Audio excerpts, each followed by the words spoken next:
Cuomo also won islands of support on affluent Democratic strongholds like the Upper West and East Sides of Manhattan and in Orthodox Jewish enclaves in Brooklyn, where Mamdani's views on Israel alienated some voters. Dude, every time she says Mamdani's name, it's like, she's like, Mamdani, right? Dude, she like over pronunciates.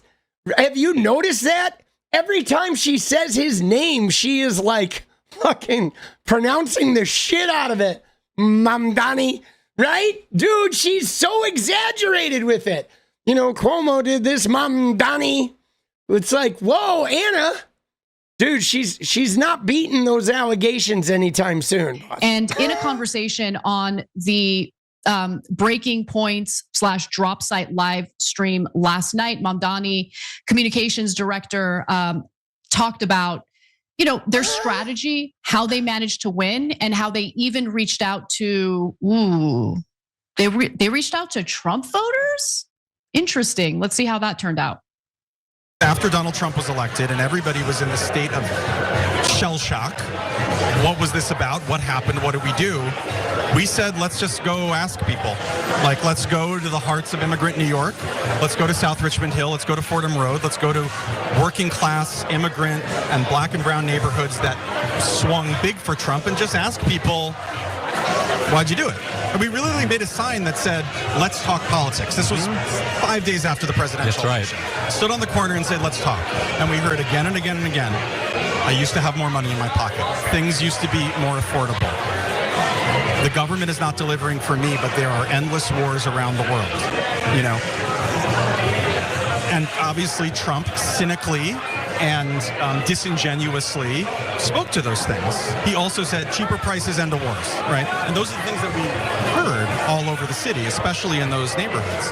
And when Zohran then said, I'm running for mayor to freeze your rent, make buses fast and free, deliver universal childcare, they said, I'll come back and I'll vote for you. And we are actually seeing that tonight. Pretty fucking wild. Now, of course, Trump was lying, but now we all realize what's about to happen, right? Look at Anna's face. We know what's coming here is now we're about to get a double jerk session with Ana and Cenk being like, aha, Kyle and Crystal are so wrong. They converted MAGA people. Oh, they won the MAGA people back. But I tell you what, right? He said they went and talked to find out what the MAGA people wanted, right? Or how they were feeling, why they voted for Trump.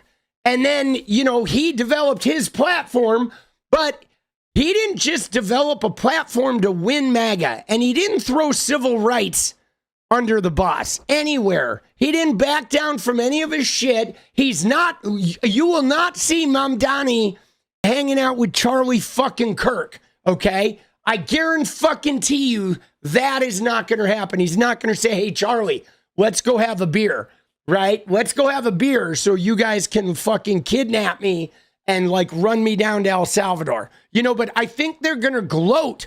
I mean, I think they picked that clip just specifically like, see, this is so crazy, right? This is so crazy because do you realize the level of propaganda that's going on here, guys? That like Ana and Cenk are not even delivering the news stories anymore. They are only delivering the news stories that support their narrative of Maga-pivot, okay? They're literally taking every story they pull in to report on, and it's either to go against Karen Bass, against Gavin Newsom, to support their Maga-pivot, to say that Donald Trump's not very fascist, to support like Candace Owens really made sense today, right? Dude, every goddamn news story they cover is actually a circuitous route to say like we're right and this like propaganda we're feeding you is what you should be believing too. Dude, it's wild. It is some fucked up shit, man. So reaching out to people who voted for Trump seems to have worked in this situation. I could be wrong, but that was my read of it. What do you think, Cenk? Yeah. Look, that's of course is true, but that's what people have to understand. Reaching out to listen to them doesn't mean that you have to agree with them on their right-wing policies. Zohran didn't agree with them on any of their right-wing policies. And so, but that doesn't mean that you have to curse at them. That doesn't mean you don't have to talk to them. It means you listen and then you go, okay, let me pitch my ideas to you based on what I heard from you. And let's see if there's an intersection here. And of course there is. Everybody wants lower prices on housing and many other things that he pushed. So yeah, but he's not throwing transgender people under the bus. Zohran Mamdani threw no people under the bus. Okay, repeat after me, Cenk. Okay, what should I repeat? Where's my neck? Zohran Mamdani, in his campaign, whether MAGA voted for him or not, or whatever the Trump voters, he threw no one under the bus. Okay, he did not sacrifice deeply held personal convictions about civil rights in order to coalesce. Right? Oh, you guys hate trans people? Well, I'll take it.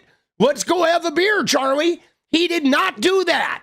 You son of a bitch. Okay, so don't fucking, right? He's like sitting there giving us the whole like, oh, you got to understand how he did it. But he did not compromise his fucking values. Okay, he merely listened to them and then he developed his own platform that spoke to their needs.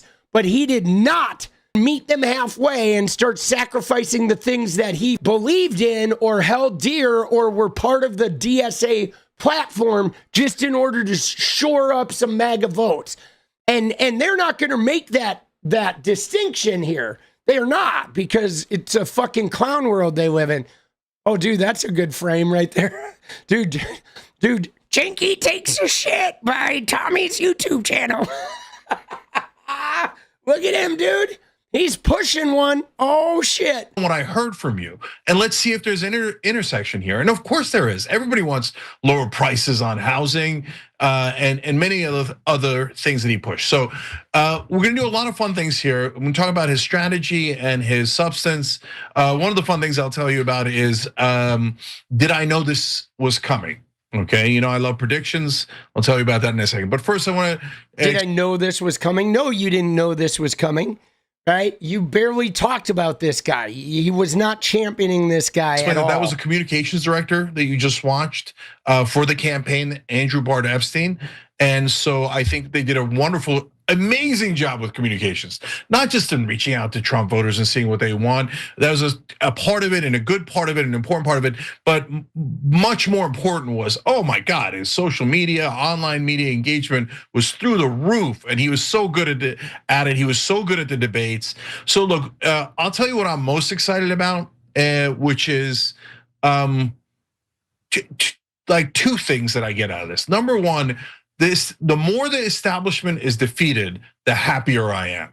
So in this case, dude, he's gonna make it all about him and his like imaginary establishment journey. Defeating the establishment from the left, that's beautiful. And of all the people to defeat in the establishment, Andrew Cuomo, perfect, right? See, yeah, we do have to make a point, dude. Somebody said it in chat. They were not making a huge deal about him and like supporting this campaign the whole time. For the last couple months, Cenk has been talking about his MAGA outreach and how like the Dems are doing it wrong and Biden was young and dynamic and his usual shit talk of Obama. But now that Zohran won, Cenk is like here to tell you, he told you. See? Oh, yeah. Did I believe this? Yeah, I saw this coming. Right? He's like the guy that after the race is over, he walks up to people and is like, let me tell you, I think that long shot's going to win, bro. Dude, he is such a fucking swindler, bro. Like, what a smarmy swindler. Look at this. He only has a couple tweets about the guy. Look at that. Nothing before this. He didn't tweet shit about him until after the victory. I thought there was one old one. But of course, look at that, dude. Nothing. All of his tweets about him are after he wins this shit. Dude, that's wild. And then it was only in response to Nick Sortor attacking Islam. So Cenk was even kind of like more defending Islam than he was defending Mamdani. That's crazy. That is like so telling, bro. And now he's like, let me tell you, behind the scenes, I knew he was going to win. I wrote it in my journal, right? That's what he's going to say. He's going to be like, there's a page of my, on my vision board at home, and there's a little picture of Zohran. Oh, dude.